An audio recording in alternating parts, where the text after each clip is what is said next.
आपकी माताजी अल्ज़ाइमर से ग्रसित थी और आपने उनके साथ काफ़ी वक्त बिताया और उनकी देखभाल की।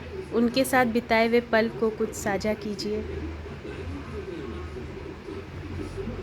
मैं संजय कुमार, मेरी माँ बांकीपुर विद्यालय में अध्यापिका थी और उन्हें वो 94 वर्ष की आयु में उनका निधन हुआ है और वो करीब 4 साल से एल्जाइमर से ग्रसित थी। उन्होंने सदा सही मार्ग हमको बतलाया। उनका कहना था कि तुम किसी के लिए कुछ करते हो तो आशाएं कुछ भी मत रखो। लेकिन जब वो एल्जाइमर से ग्रसित हो गई तो उन्होंने उनका जो कुछ दृष्टांत बताना चाहता हूँ कि कहाँ गए संजय, कहाँ गए, इधर आओ। मैं उनके पास जाता हूँ और उनका हाथ पकड़कर मैं पूछता हूँ क्या हुआ। पूछती हैं तुम कौन हो। मैं कहता मैं आपका पुत्र संजय कुमार हूँ। ओह देखो, अभी यहाँ पर मैंने अपना ब्रश रखा था, किसी ने चोरी कर लिया ब्रश। मैं कहा कि नहीं माँ, आप ब्रश अभी देखिए नीचे गिर गया है। मैंने उन्हें उठा कर दे दिया। उसके बाद उन्होंने उनको कमरे में लाया।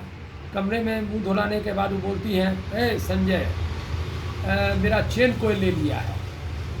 मैंने कहा कि माँ, चेन आपका कोई नहीं लिया था। रात में आप चेन आपने नीचे गिरा दिया था, मैं उसे सही सलामत रख दिया था। मैंने चेन रखा नहीं था, लेकिन उनको ये जवाब दिया। उसके बाद उन्होंने कहा कि तुम जो भी कर रहे हो, तुम हमको ठीक से नहीं देखते हो, तुम मेरी परवरिश ठीक से नहीं करते हो। मैं कहा कि मैं परवरिश करता हूँ, आपका खाना पिलाता हूँ। मैं उसके बाद उनके लिए नाश्ता लाया, उनके अपने हाथ से उनको नाश्ता खिलाया। तो नाश्ता खिलाने के आधा घंटा के बाद फिर वो चिल्लाई। ऐसे लगा कि बवंडर घर में आ गया है। सुनो संजय, मुझे छोड़ दिए हो, खाना भी तुम नहीं खिलाते हो, नाश्ता भी नहीं दिया है तुमने। अब मेरी जो मेट थी, जो नाश्ता बनाती, वो चली गई थी। मैं दौड़ कर जाता हूँ, फिर से नाश्ता बनाता हूँ और ला के उनके सामने एक परोठा और घी रख देता हूँ। वो खाती हैं।